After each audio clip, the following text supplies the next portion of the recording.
ఇప్పటి వరకు బైకులు, కార్లు, ఇంకా కాదంటే ట్రక్కుల్ని దొంగతనం చేసే వార్తలే చూసాం. కానీ ఓసారి ఓ హైటెక్ దొంగల ముఠా ఏకంగా ప్రభుత్వ ఆర్టీసీ బస్సునే చోరీ చేశారు. హైదరాబాద్లోని అఫ్జల్గంజ్లోని సిబిఎస్ బస్ స్టాండ్లో ఈ ఘటన వెలుగులోకి వచ్చింది.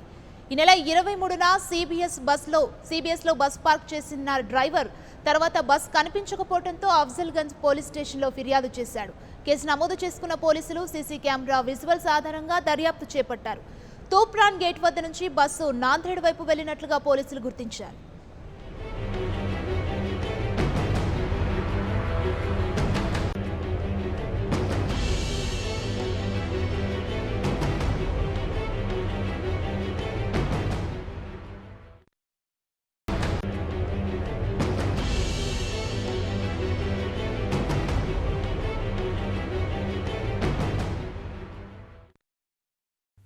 For more updates, please subscribe 99 TV Telugu.